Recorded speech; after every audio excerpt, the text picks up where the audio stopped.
Brad Von Gillen, District 4, West Omaha. Fred Meyer, District 41, Central Nebraska. And if our pages are paid, please stand up. Today, we're joined by Colin, who will be helping us. He's at UNL and studying criminal justice, and Mia is not coming today? No. Okay, so we'll work Colin very hard.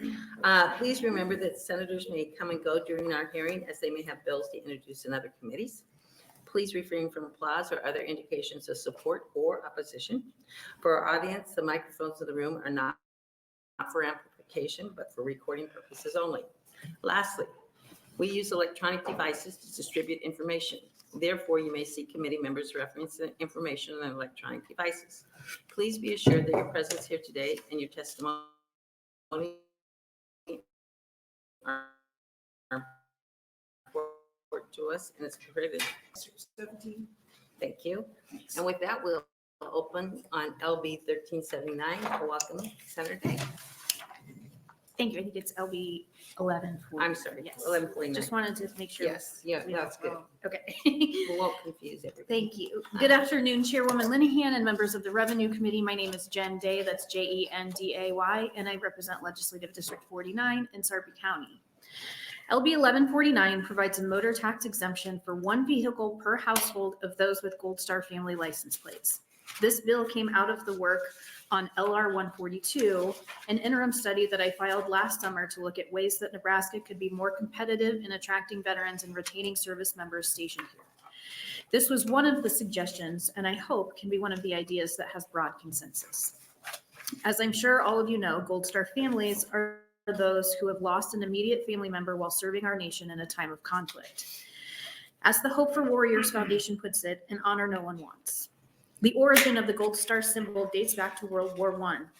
When the United States entered the war in 1917, families displayed banners with blue stars, each symbolizing a family member in military service. If a service member lost their life in combat, the star was changed to a gold one. This tradition continues. Nebraska has 245 Gold Star license plates registered. These families have made a sacrifice that I cannot begin to imagine, and I'm not going to. Is another recognition of this sacrifice just one of the many things that we should be doing to honor service members? It's one of the many gestures of gratitude we perform. This bill has a very negligible fiscal impact to our state as a whole. The fiscal impact in year one is $23,600 in lost revenue, and in year two, $47,200. So while it has almost no fiscal impact on our state as a whole, providing a tax exemption for these families is a tangible way to recognize and honor the sacrifice and a small financial relief for immediate families. When I think about the conversations we have in this body, I know that a motor vehicle tax exemption is not going to be a game changer for some people's finances, but this comes back to the values that we want to have as a state. When I met with veterans for my work on LR 142 this summer, the perception issue kept coming up. Many of the veterans I had conversations with mentioned that when you're serving, you can tell whether the place that you were at is making effort to get service members after they retire. LB 1149 is just one piece of this larger conversation. It's one of many things we can do to communicate to service members and veterans that we are a state that recognizes sacrifice. Obviously, making sure Nebraska is in this conversation involves expansive action like exempting military retirement income from taxation, but it's also things like LB 1149. It's bills that have a minimal impact on the state fiscally, but are another reminder that we care about service to this country and these sacrifices. This afternoon, you'll be hearing from Randy Norwood of the Omaha Chamber of Commerce, who can also speak to this bill, but with that, I'm happy to try to answer any questions. Thank you, Senator Day. Are there any questions from the committee? Seeing none, thank you very much. I have to go introduce another bill in judiciary, so I'm going to wait my closing on this. Okay, all right, thank you. Thank you. Proponents. Are there proponents?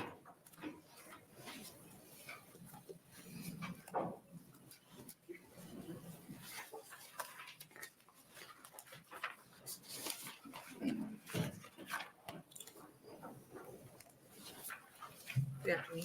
Good afternoon.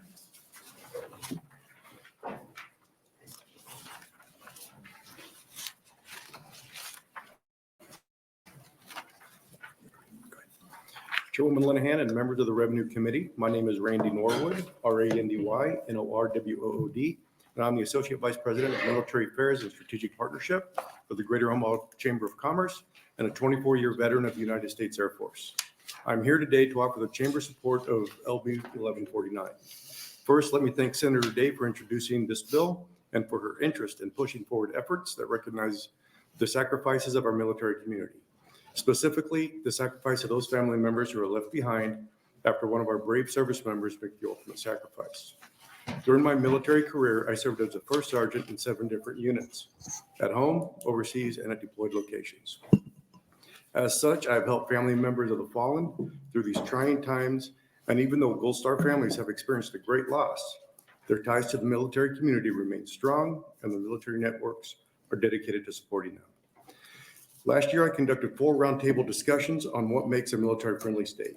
Many viewpoints were expressed and discussed. Of note were the ones that involved doing.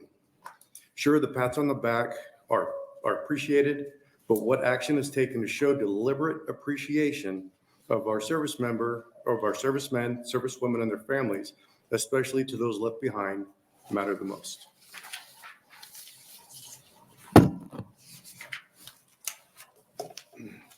Many of the people I met with last year talked about jumping the river for lower taxes, more affordable homes in general, and they feel the state is more appreciative of their service. For example, our neighbor to the east has a military service property tax exemption, a museum dedicated to Gold Star families, and a Gold Star Hall at one of its state's universities. While the costs associated with Gold Star plates are similar, no cost for numerical plates and a minimal cost for message plates, by passing LB 1149 and eliminating the motor vehicle tax for Gold Star family registered vehicles, we are showing that deliberate appreciation for all who have served, as well as the families that served alongside them and were sadly left behind. It is our hope that this committee will continue to look for ways to make Nebraska even more supportive of our military, veteran, and Gold Star communities. We at the Greater Omaha Chamber stand ready to be a resource for you in this process. Any questions or comments? Thank you. Are there any questions for Mr. Norwood? Senator Cow. Thank you, Chair Linehan. First, thank you for your service. I appreciate it. How do you qualify to be a Gold? I mean, I understand how you qualify. Is there a verification process for a Gold Star family? Because when I'm reading the bill, it says any family who gets a Gold Star license plate would get this. So I don't know if there's restrictions to people who can apply for Gold Star. Yes, there are. Okay, they do have to prove. Yes, so Okay. that is done by Director Hilgert and his team at the NDVA. Okay, and that's immediate family members only? So it's immediate to, and from my understanding, it's immediate, obviously, but also if it was a step parent or somebody serving in loco parentis or even a stepchild. Okay. Would have that Thank you option. very much. Thank you, Senator Cow. Are there any other questions from the committee? Seeing none, thank you very much for being here. Thank you, Mayor. Next proponent, are there any other proponents? Are there any opponents? Anyone wanting to testify in the neutral position? And she waived closing. Do we have letters? We had 1 letter, 1 proponent. And with that, we will close the hearing on LB 1149 and open the hearing on LB 1342. We don't have a Senator Wayne.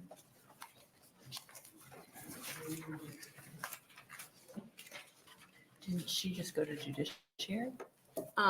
Yeah. Well, that was a very fast hearing, so. Are there any of you here to talk about AM 2672? I am.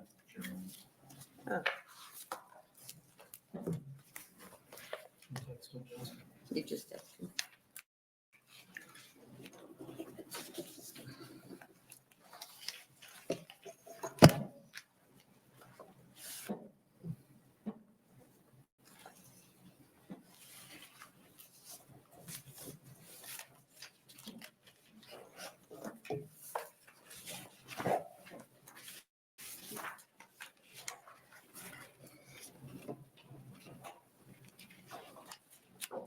I think we just will start on mine, right? Oh, can we do that? Can we skip to mine? You're the chair. That's right.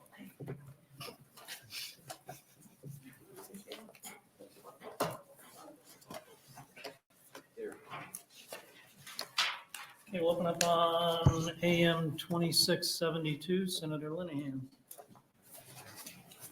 Good afternoon, Vice Chair Von Gillerin, members of the Revenue Committee. I'm Luann Linehan, L-O-U-A-N-N-L-I-N-E-H-A-N. I represent Legislative District 39. AM 2672 is a very important concept for the legislature to consider this session. It creates the Racing and Gaming Winnings Set-Off Act, which allows the interception of gambling winnings, pari-mutuel winnings, or sports wagering during winnings due to unpaid child support or Nebraska taxes. This process mirrors a process that already exists to intercept lottery winnings in our state. In Nebraska, there are nearly 65,000 child support cases with arrears owed to children and families. That number is outstanding.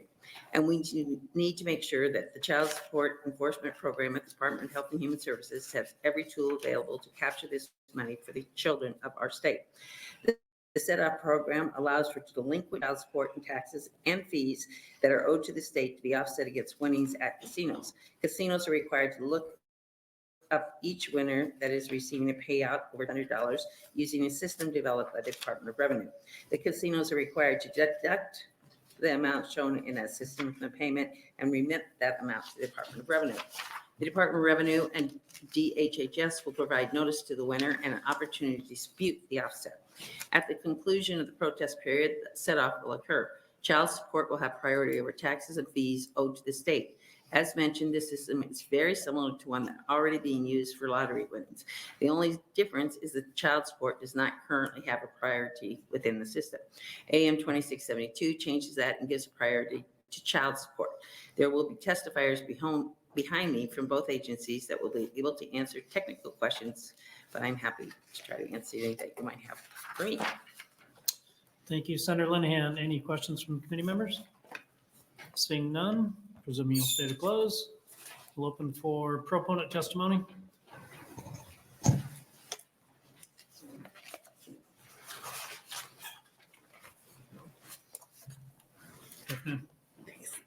Good afternoon, Vice Chair Von Gillerin and members of the Revenue Committee. My name is Nicole Barrett, Nicolebarrett, and I am the Director of the Office of Legislative Services within the Department of Health and Human Services. I'm here to testify in support of AM 2672, which will enact the Racing and Gaming Winnings Set-Off Act. I want to thank Senator Linehan for introducing this amendment at the department's request. DHHS administers Nebraska's Title 4D Child Support Enforcement Program. In federal fiscal year 2023, DHHS served 143,000 children in Nebraska and collected over $205 million on their behalf. The CSE program has access to many administrative enforcement remedies that encourage non-custodial parents to comply with their court-ordered responsibilities. Enacting the Racing and Gaming Winnings Set-Off Act will provide another enforcement tool for DHHS. It offers a significant opportunity to collect child support arrears when the non-custodial parent wins a jackpot of $1,200 or more in the casinos, at the horse track, or on a sports wager. This will positively impact the financial stability of children and families owed money, making them winners too. States across the country, including North Dakota, Iowa, Colorado, and Kansas, have enacted such legislation. Nebraska should follow suit. We respectfully request that the committee include AM 2672 in the committee amendment when it advances LB 1317 to general file. Thank you for the opportunity to testify today on the amendment. Thank you for your testimony. Any questions from committee members? Seeing none, thank you, Ms. Barrett. Next proponent testimony. Any other proponents?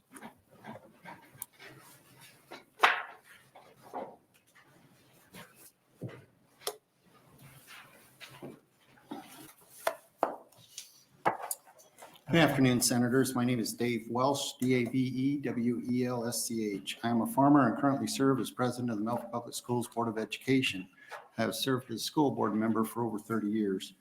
2 weeks ago, LB 1317 was designated as the Revenue Committee Priority Bill. The bill states that Nebraska property taxes are too high and that legislative changes are needed to lower property taxes. I support these findings as stated in the bill and will offer up a proposal to lower property taxes, including AM 2672. 4 of you sitting on this committee also serve on the Education Committee and heard this proposal 2 days ago at the LB 1150 hearing. I'm thankful for the opportunity to share with the rest of you today. LB 1150, the Nebraska Plan, was introduced to restore equalization aid to Nebraska schools, both urban and rural. After its introduction, Governor Pillen had LB 1415 introduced, which in part repurposes the $560 million in the Property Tax Incentive Act funds by distributing them to schools based upon valuation in each school. Today, I will talk about distributing these funds. LB 50 floors value aid is restored to schools. This will help to bring school levies down and closer together across the state. Governor Pillen is correct that we need to front load the Property Tax Incentive Act funds directly to schools and eliminate the mechanism of requesting an income tax credit based upon the amount of school property taxes paid. The Property Tax Incentive Act was created to distribute funds based upon the amount of school property taxes paid by repurposing these funds so that they are distributed according to property valuation, as in LB 1415 does not respect the original intent of this act. So attached are several documents with the limited time we have here. And I appreciate working with Senator Linehan over the years on this issue. She has introduced bills in the past that try to lower valuations within the TIOSA formula so that we can increase equalization aid. And this targets funding to schools with higher levies. So I think that's an important thing as you guys are working towards a resolution to high property taxes. You need to target new funds or in this case, repurposing funds in a way that will go towards the higher levy school districts and bring those levies down and closer together to others. If you look at the chart and the graph page that I think is probably the second page in your document, I'll point you mainly over to the right-hand side with the graph. The black bars show the impact of redistributing based upon making changes in valuations in TIOSA. And I see my red light is on, so I will. Thank you, Mr. Stop Welch. I'll ask you a question. Could you finish your description of the bar graph? Sure. Yeah, the bar graph comes from the chart on the left, which basically tells how many school districts have those levy ranges. Starts at 90 cents and works its way down to 20 and 10 even. The first column then after that is our current number of schools that are in each of those levy ranges. As you can see, if you up there at the top of the 90 plus and 80. If you distribute the money from the Property Tax Incentive Act, according to LB 1415, you can see that it will lower levies and will bring the number of schools down in each of those categories. Then the final part is if we would distribute that money according to the Nebraska plan, LB 1150, and we need to amend that plan. It started out in a different format than what we hope to do with it, and we can certainly make an amendment to that to represent lowering ag land to 30% of the real property, which is mostly residential and commercial, down to 70%. As you can see, there are only 3 schools with the levy above 80 cents once this would be implemented. And I think that's the type of targeting we need for property tax relief in our state. So you take those numbers, move it over to the graph on the right. The first gray bar is our current levy and the number of schools in each of those categories listed in the bottom horizontal side of the graph. Then the striped bars are what would happen if you repurpose Property Tax Incentive Act according to the valuations in each school district. It basically just shifts them over 18 to 20 cents. It really doesn't bring levies down and closer together. It doesn't target the property tax relief. You look at the black bars under the implementation of the Nebraska plan where we lower those valuations, therefore increasing equalization aid. As you can see, the levies really pop up in the 50 cent range. 78% of schools would be in the 40, 50, 60% range. Let's see if there's another question All right, from the thank you. committee. Yeah. Thank you. Any other questions from the committee members? Yeah, Senator Bustar. Thank you, Vice Chair. I'm interested in what you're saying. Could you continue for a little longer? Okay, thank you. I appreciate that. I mean, you guys got a big task ahead of you trying to lower property taxes, and I don't know if we can get the new $1 billion in funding, and that's the unique part of this plan. We're repurposing money that's already allocated in our state budget. 560 million is already in the Property Tax Incentive Act. We actually come up to 585 million in this proposal. I've been doing these modelings on my own. I figure if I come within $25 million on my first shot, I figured I was close enough. And we can also try to reclaim some of the, or use some of the unclaimed Property Tax Incentive Act funds. I believe the number's around 20% each year that's been unclaimed. Take that times 560 million, you've got over $100 million each year that's been unclaimed. We certainly can add that to this and have an even bigger impact. The biggest thing, or one of the big things I'd like to show is in the chart at the bottom. Again, we got the levies on the left, 23, 24 levies. If you just distribute it based upon valuations, as LB 1415 does, it's about 18 cents across the board. Then the third column over shows the potential reduction if we use the Nebraska plan. And as you can see, we're targeting the high levy schools, could reduce on average 33 cents, 32, 27. And then you get down to the current low levy schools and they don't receive as much money. Now, to be clear, this plan will not give money to every school right now. There'll be, I think, maybe 10 at the bottom that won't receive any of this Property Tax Incentive Act repurposing. But you need to consider this the second year in a 2-year plan. Last year, those schools received foundation aid. That was the area that the governor wanted to emphasize last year was foundation aid, and that's great. We got money to typically low levy schools and non-equalized schools last year with the foundation aid. This year, in the second year, I think we need to target the high levy equalized schools and actually create more equalized schools with this plan. This plan will actually create 134 new equalized schools for a total of 198. Almost gets us back to 15 years ago prior to ag land tripling in value, where we had over 200 equalized schools. So it does a nice job of rebalancing the valuations within the TIOSA formula between ag and residential and commercial to what had been a historical distribution. And the last point I'll make is the bottom right side, average valuation per formula student. As you can see, those schools with the highest levies have the lowest valuation per student. That is the reason they have high valuation or high levies, is because they don't have the valuation to spread that out. It's not because schools are spending too much money. I've been a school board member for 33 years, and there's not one year that I tried to ask for more money than what we needed to run our school, because as a farmer and a landowner, I was paying a share of that. But as you can see, the schools with the highest levies of $11 million per student, spread that tax request out over, and you get way down to the bottom, you have schools with $2, $3, $4 million of valuation. That's why their levies are low. It's not because they're spending more or less money. It's due to the valuation that they have to assess the levy against. So Thank you. thank you for your time. Thank you. Thank you for the question. Any other questions from committee members? Yes, Senator Merman. Yes, thanks for testifying again today. With the Nebraska plan, there is a big increase in state funding to schools, as you said, repurposing.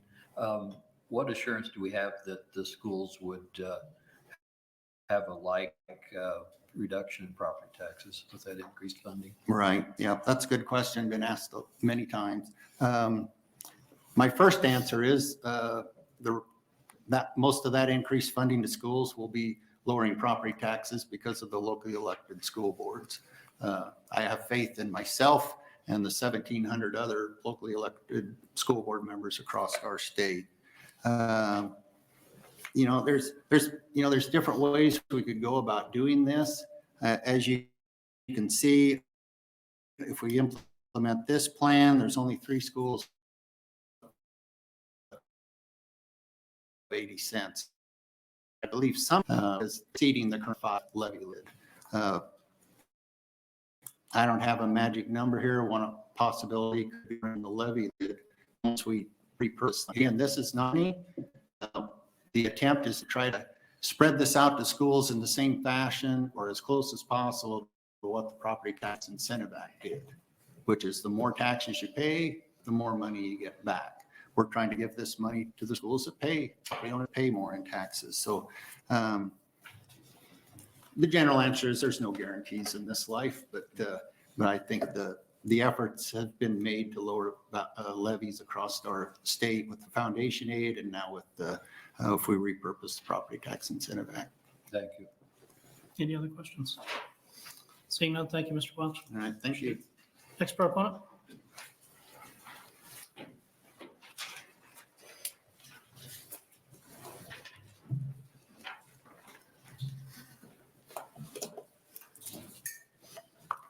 Thank you, Vice Chairman Von Gellern, distinguished members of the Revenue Committee. For the record, my name is Jim Kam, G-I-M-K-A-M-M, and I'm the Tax Commissioner for the state of Nebraska. I'm here today as a proponent to support AM 2672 for LB 1317. As Senator Linehan said, AM 2672 provides the Department of Health and Human Services with the process to set off delinquent child support liabilities against casino winnings, pari-mutuel winnings, and sports wagering winnings through the Department of Revenue. This amendment also allows for the set off of additional state liabilities after child support is fully satisfied. That's the key distinguisher here. With the Department of Revenue, the Department of Labor, and the Department of Motor Vehicles, we currently have in place a set off process for lottery winnings. For child support in this process, which will be very similar, has worked very well. In working with DHHS collaboratively on this amendment, our policy section discovered that child support did not have priority over tax liabilities with respect to the lottery winnings today in their set-off program. So this amendment will also clean that up. It modifies the lottery set-off priority to be consistent with the gambling winnings set-off priority by giving child support first priority. DOR stands in support of AM 2672 to LB 1317 and encourages this committee to support the efforts of DHHS in assisting child support collection efforts. So appreciate the time today. I'd be happy to try to answer any questions you might have. Thank you for your testimony. Any questions from committee members? Seeing none, thank you, Commissioner Kam, for being here. Thank you very much. Any other proponent testimony?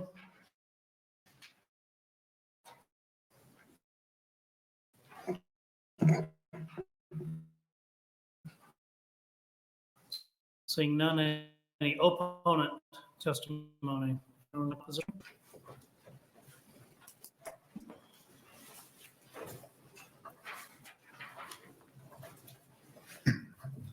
Senator Von Gellern, members of the committee, my name is Justin Brady, Justin-B-R-A-D-Y. I appear before you today as the registered lobbyist for Warhorse Casinos and for the Nebraska Horsemen in a neutral capacity. And I will preface it that we support the idea and the concept that HHS and Department of Revenue and Senator Linehan are doing here. There are some technical changes that we're working with the administration on. So that's why I want to come in a neutral capacity, just let you all know that we're looking at those. I think as Ms. Barrett said, there are other states that are doing this. Iowa has it. I think Iowa law is one that would be well for us to follow. It's not as easy as just saying the lottery does it, so let's put it on private business. Because right now, for the lottery to get this information, it's still the state government is sharing it inside state government. So how all of a sudden you take confidential information, make sure the private sector gets it, acts accordingly, and but isn't held liable for that information if it were provided incorrectly or so. So I mean, those are some of the things. I would also just point out, I think the $1,200 comes from what is a taxable event, typically by the federal government. That's when a W-2G form is required. On the casino side, horse racing, 300 times that. So it is when it's a taxable event that we also collect any past due taxes. I would bring up, one gambling system that's not listed in this bill is the skilled gaming machines.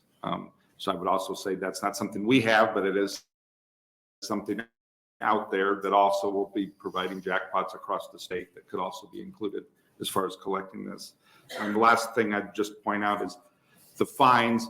We understand there needs to be some sort of punishment on actors if they don't follow it. The way this current draft says, the fines can be up to $25,000, but the amount that like HHS can turn in for back child support is $25. So it seems to be that the fines maybe should be proportionate to what the collection is. So as opposed to be required to collect $25 off of Senator so-and-so's winnings, but all of a sudden if that doesn't happen, we can be fined up to $25,000. Doesn't quite seem to be proportionate. And the last thing I'll just point out, like I said, it's just working through all this. If I were to put in a $2,000 into a slot machine today, and I play for 10, 15 minutes and say, well, I'm done losing, and I hit cash out, and I get a $1,500 voucher, and I go to the window and cash out, I really was a $500 loser, but under this bill, the way it's currently drafted, I'd have to then forfeit the child support as well on top of that, because I'd be cashing in a check over $1,200. So again, support it, just want to work through some of the logistics. Thank you. Any questions from the committee members? Senator Bostow. Thank you, Vice Chair. Thank you, Mr. Brady. It sounds like there are some pretty straightforward things to clean up that I could probably be handled. But your last point about the instance where someone technically lost money and then cashed out, but under this, it would be functionally seized in order to pay off arrears of taxes or child support, things like that. That doesn't strike me as a bug in the system. Seems like a feature. Is there a reason I should think differently? Well, I would say more so from, well, no different than if you went to the grocery store today and bought a pack of gum and gave them a $100 bill, they're going to give you $99 back. Should they then have to hold that if you owed on child support? I mean, if I've been neglecting my children. Right. No, I understand. I'm just saying, that's why I think triggering that, going back to that notion of when a W-2G is required, that's where we pull you aside out of line and say, you know, Senator Boster, you have to fill out this information, name, social security number. At that point, we get the information from you that we can run through the database. Every person walking up there that's not a taxable event, to ask them to provide us with their name, social security number, so we can then run them through the database, basically stops the operation of it. What happens at horse racing for sure, but also can do that at a casino. Okay, well, I look forward to talking to you more about this, because I do like the idea that people who owe money to support their children and haven't been doing so, which are then taking their money and using it to go gamble, having a mechanism to rectify what is clearly a problematic situation seems great. Maybe we can find a solution wherever we can be at. Perfect. We look forward to working with you. Any other questions? Senator Albright. Thank you, Vice Chair Von Gillerin. You mentioned the gray machine or the game of skill. Do you think it should be on lottery as well? It currently is on lottery. It is. Yes. And that was, I was saying that I think as I understand what the HHS and Department of Revenue try to do is say, okay, how do we do it in lottery? And now let's move it on to the private sector. And all I'm saying is that's not as easy as a move, because with the lottery, you're already inside the Department of Revenue. So the Department of Revenue was sharing information with itself. Okay. And so. Very good. Any other questions? I'll just ask a quick question on that. If you're already collecting the W-2G, wouldn't it be a matter of just forwarding that on to the Nebraska Department of Revenue? Well, as I understand in talking with the administration center, how this system in a perfect world would work is, like I said, you come in, you had a jackpot, we pull you aside and have you fill out the W-2G. As we're doing that, there will be a terminal that we then can type in your name and social security, and it'll pop up and say, Senator Von Gillerin, $20,000. And we know we can hold them. Feel free to use another example. You asked the question. If you'd like. Right. But that's how I see the system working. Okay. And then we would know we'd have to hold that back. Okay. So if we just, All right, yeah, that because makes right now the forms are turned over to the Department of Revenue, but by the time Okay. they get the forms, you've already left with your money. Taxation is a later event. This would involve holding the earnings. Yes. Withholding the earnings. Okay, thanks for the clarity and for changing the example. Any other questions? Seeing none, thank you for your Thank you. testimony. Any other neutral testimony?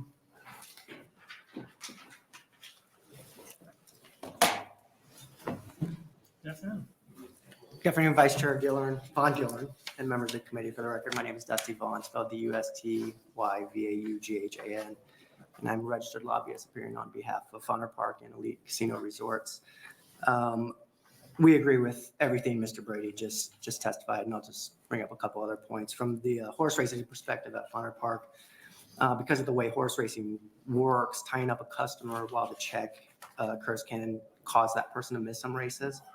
In racing, there are a finite number of races, usually between 8 and 10 at Funner Park, and taking a customer out of commission for a long period of time during the financial check can severely impact the handle because they may miss races. And a lot of that goes back to, there's about 20 minutes between races, but a lot of these folks like to research those races. And if they don't have the time to research, they won't be betting on that next races. And since we only have a finite number, that could be a problem logistically.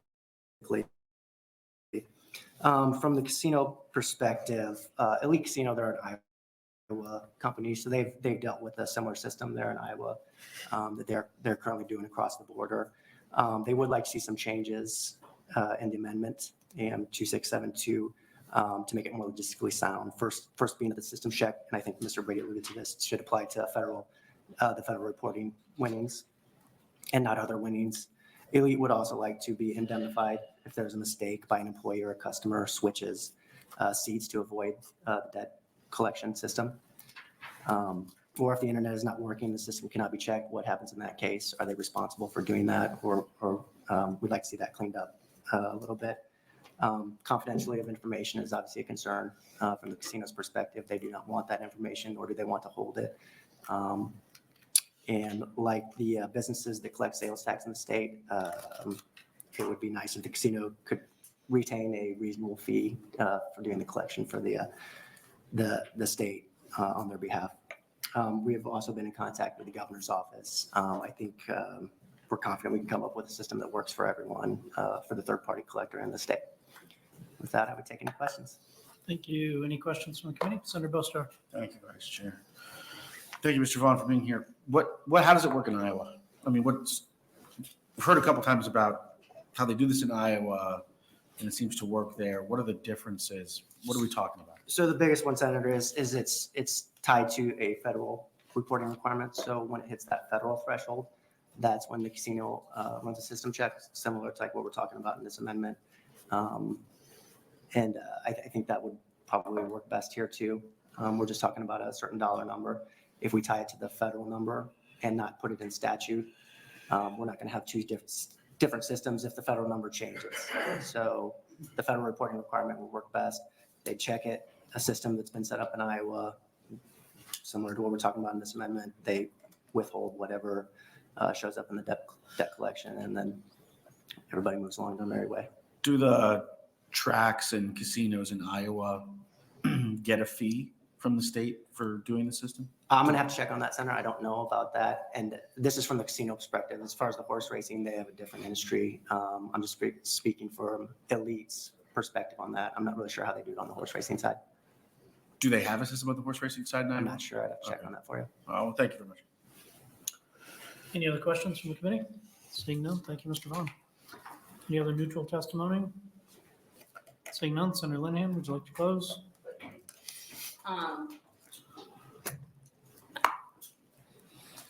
I will work with administration and the neutral committees and try to figure out a way forward. I do think maybe the best thing about this bill is if you know your child support, you'll spend less time in casinos. So I think maybe that's it. And those gray machines probably should be included. So thank you. Any questions from committee? Seeing none, thank you. That'll close our hearing on AM 2672. We'll open on LB 1342, Senator Wayne.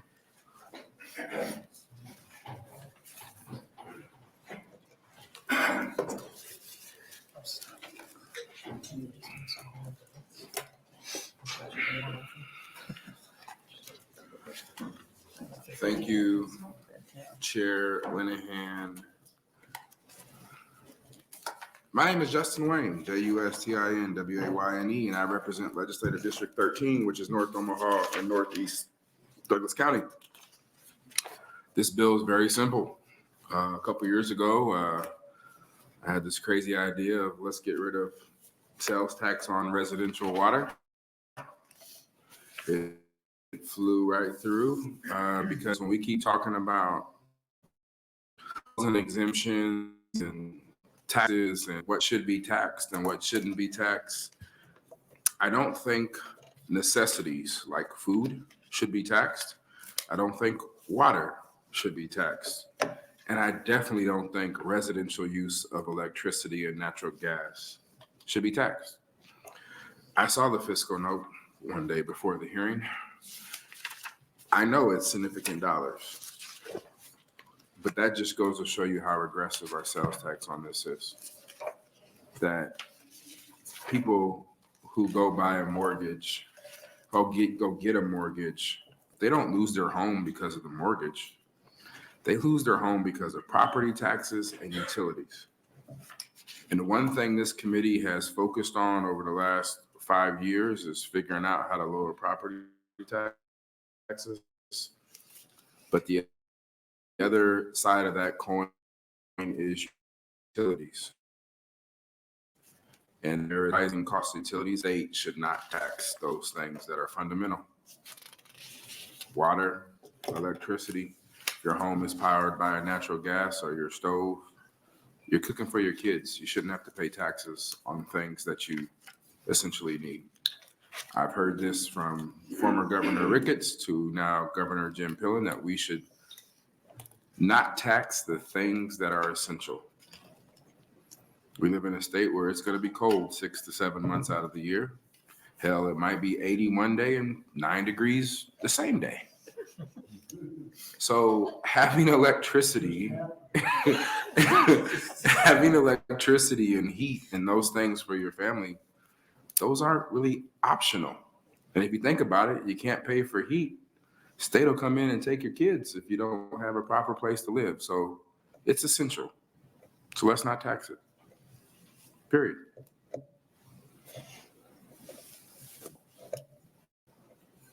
I got nothing else. Thank you, Senator Wayne. Are there any questions from the committee? Are you going to stay to close? Yes, I am. Okay. Thank you. Proponents, do we have any proponents?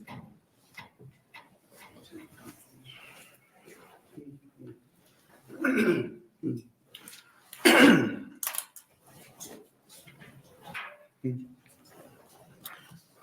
afternoon. Good afternoon, Doug Kagan, DOUG, KAGAN, Omaha, speaking for Nebraska Taxpayers for Freedom. Nebraska does not charge sales tax on grocery store food. It does not charge sales tax on residential water usage. These exemptions stem from the legislative decision to not tax human necessities.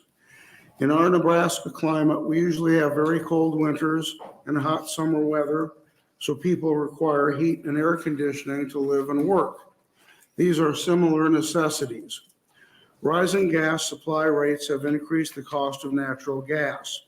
Imposed policies that cause natural gas production limits and low reserves are making it difficult to satisfy demand in the U.S.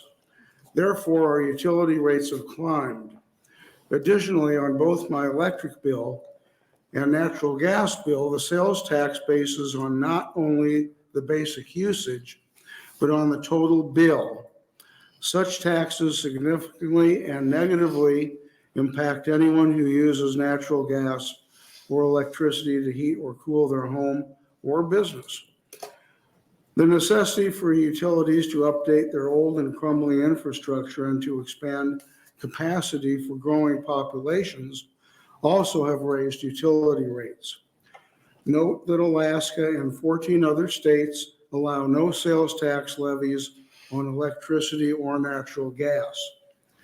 If we want to reduce greenhouse emissions as a core reason to fight climate change, taxing a comparatively clean energy source like natural gas is not a good solution. Please advance LB 1342 out of committee. Thank you. Thank you, Mr. Kagan. Are there any questions from the committee? Senator Albright. Thank you, Chair Linehan. Thanks for being here for your testimony. Do you know who those other 14 states are? What was that again? Do you know who the other 14 states are that did not tax? I can look it up. I Okay, I'd like to didn't, I had it listed and then I figured, well, I'll just say Alaska and 14. Okay, I'd like to know who they are. I'll make a note. Thank you, Senator Albright. Are there other questions from the committee? Seeing none, thank you very much for being here. Are there other proponents?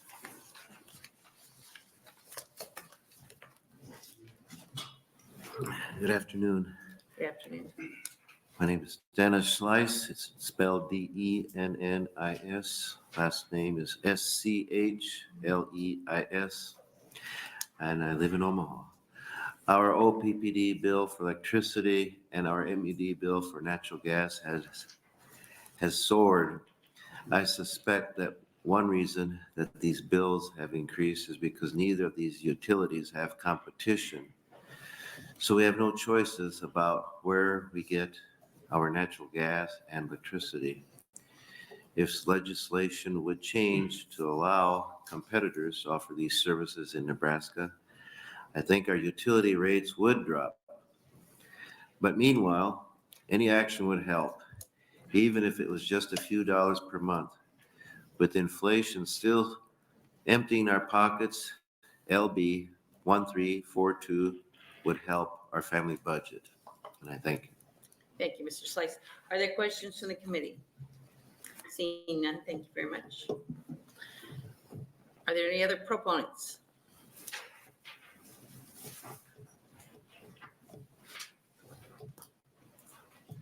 Good afternoon, Chairman Linehan, members of the committee. My name's Chris Dibren, CHRISDIBBERN, and I've been recently appointed to be the Nebraska Public Advocate for Natural Gas with jurisdictional utilities under the Nebraska Public Service Commission. One of my duties is to monitor and participate in legislation affecting consumers served by jurisdictional utilities. I want to support LB 1342 and thank Senator Wayne and others on this committee who have been champions for natural gas in the past. LB 1342 provides for exemptions for state and use tax for natural gas and other utility ratepayers, but I'm only here to speak on the natural gas piece of it. Natural gas energy, as you've heard, is an essential needed fuel in Nebraska during our cold winters. Natural gas ratepayers can use the Public Service Commission and the legislature to help to make sure rates are fair, just, and reasonable. When the temperatures drop and the usage is high and expenses have occurred, you've been very helpful in the past.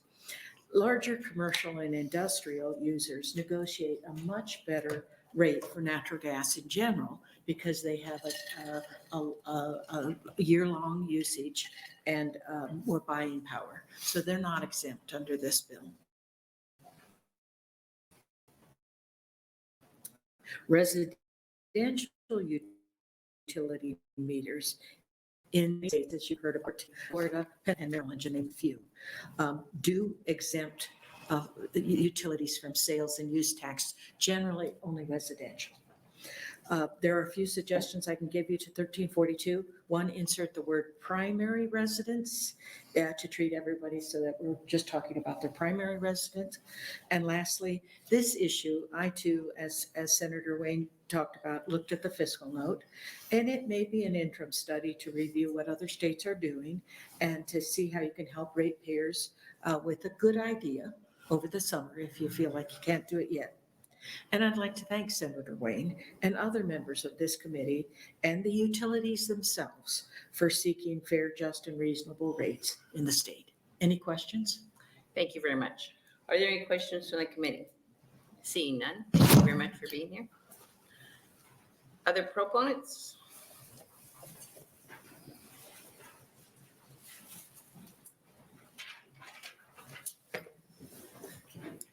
Good afternoon. Good afternoon, Senator Linehan and members of the Revenue Committee. My name is Jill Becker, spelled Jillbecker, and I'm a registered lobbyist appearing before you today on behalf of Black Hills Energy. I've been debating where we should be as a company on this bill and then decided that with Senator Wayne's opening, we have to be in support of this on behalf of our customers. And more than anything, I just wanted to provide a little bit of background for the committee, like you've heard from some of the other testifiers, there are some other states who do exempt primarily residential utility bills from sales tax, but they do it in different ways. And so that's something for the committee to consider. I did check within our footprint, and I think we've got Kansas and Iowa within our footprint that don't have that don't have sales tax on their utility bills, or for like in Kansas, the rate is actually 0. So technically they do, but it's my understanding that the rate itself is actually 0. So like the other testifiers mentioned, I was counting about 18 states perhaps that maybe do some type of exemption on residential utility bills. It kind of varies by state and how they classify these. And just for the information of the committee, our utility collects just over $15 million. We did in 2023 on utility expenses. And I should note that the sales tax for a residential customer includes a tax on the commodity, even though the commodity is a pass-through. We don't mark that up.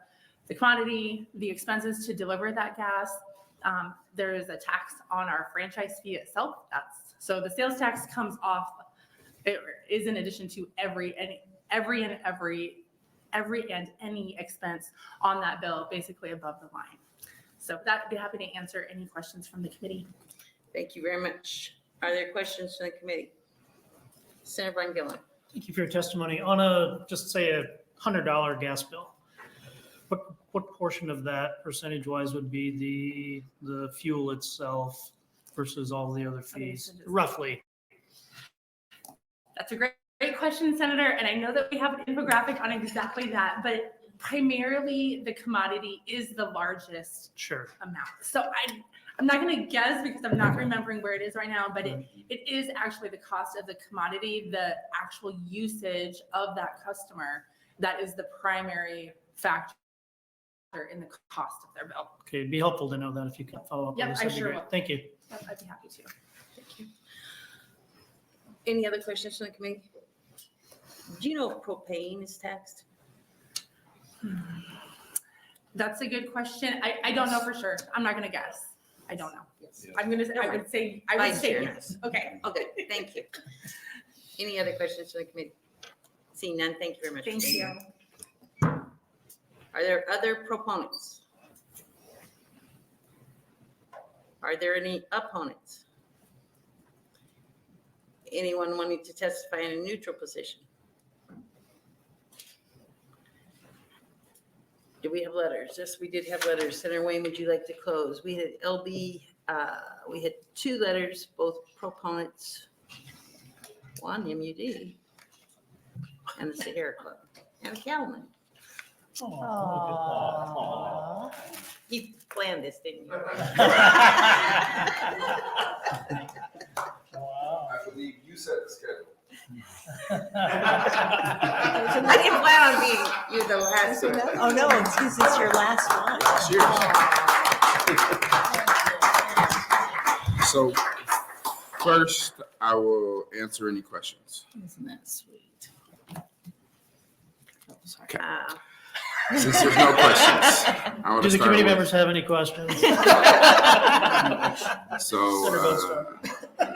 I just left a group of kids, so I'm assuming 4th graders from Lexington in my office. They were standing in the hallway. So I showed them my office, except from Senator Ibach's district. And so they asked me what are the flowers for. And so I just did this with Senator Lowe in my committee. That's why I left. In my community, we often talk about giving people their flowers. And typically, we don't give people their flowers until they die.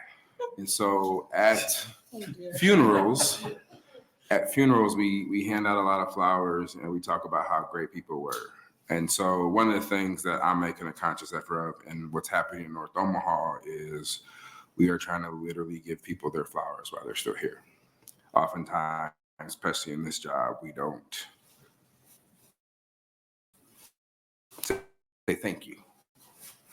So this is a little emotional, but I'll get it. Senator Albright. You're the first person I told my story to around abortion. that was always passionate to you. You were always there. And one year, you almost had Senator Geis vote for me, give me the vote for it. But I always appreciate the honest conversations we had around tough issues. And today, your bill came out of my committee. I was your 5th vote. But part of that is over the time you go through so many things that you all younger will experience. And I just appreciate your honesty. You helped me be a better senator. You always told me about things in your district that I weren't thinking about. And I think that helped us be successful. So I want to thank you for that. Thank you very much. Not enough words can describe you, Senator Linehan. More than a colleague, more than a friend, you are considered family. Through our craziness of redistricting to all of our fights on the floor. Some of you were with me, some of you were against me. But here's what I will say. And she's going to get mad when I say this, but if Senator Linehan was a man, they would have nominated her to be governor. She has done more in property tax relief and tax policy in her time as committee chair than anybody else has. You have spent countless hours of spreadsheets and calling and yelling at me about those spreadsheets and numbers that I think people will never know. You have fought for North Omaha, you have fought for your community, and you have fought for Western Nebraska in ways that I aspire to be. You have helped me be a better senator and a better person. Definitely a better father, because I would have been so hard on Maya on so many things. I just really appreciate the time you take to make sure things are running smoothly, that roadblocks that sometimes we don't see, we mention and we talk about, but the ultimate goal of figuring out how to get it done. And your tenacity has led to over $1 billion in property tax relief, but more importantly, delivering tons of resources to my community. I can honestly say none of that would happen without you, and I appreciate it. Thank you. This is not fair. I told everybody not to cry. Don't you dare cry. I didn't cry for Lowe's. I just want you to know. So thank you. I'm not prepared to respond, but I have enjoyed working with you so much, and we're not done. And I actually like it, Billy, brought today. Maybe it helps fit into a puzzle that we have to figure out. And you did. And actually, we should give, even though I'm mad at him right now, Senator Chambers some credit. He brought that bill for, I don't know, the whole time he was here to do away with tax on water. So I still remember the day Governor Ricketts, if we get to work with him a lot, he doesn't get irony too well. So we're sitting in a meeting. We're sitting in a meeting talking about not taxing tap water. And a year before, we had tried to tax bottled water. You'll remember. We were in this meeting about tap water, and he goes, you know, we don't tax bottled water. And I'm like, yeah, I know. And that's how we decided not to tax tap water. And so I stole that line for the floor, and I kept saying, so if I go in the back and pour it out the faucet, I'm taxed. But if I buy it from Quick Shop, I'm not. And I was like, so thanks, Ricketts. I appreciate that. Yeah, that takes a lot. So we have a lot of work to do. How many days do we have left? 25. Not that she's counting or anything. I'm counting so we don't come back. That's true. So thank you very much. And it is very, very fitting that you're my last hearing. That's why I didn't get mad. So I appreciate it. Thank you. You guys have a wonderful day. Did anybody have, wait a minute, did anybody have any real questions? I did read these, didn't I? Did I read them? Oh, Senator Albright has a real question. Thank you, Chair Linehan, and thank you for the rose. Appreciate it. Thank you for recognizing what we've been through, but we're only getting started. We've got a lot to get done today. Just the rest of this 24-day session. But you know, you've taken on a lot in judiciary. And I know at this time of the year, everybody can get a little emotional. for a lot of different reasons. But the bills that you've brought have been for your neighborhood, and you really have done a lot for your district, and so has McKinney. And people just need to understand that we all defend them, and that people just wouldn't understand. But I think that simple bills are much appreciated. Thank you. And I think this is a great bill. You do it for Western Nebraska too, Oh, yeah.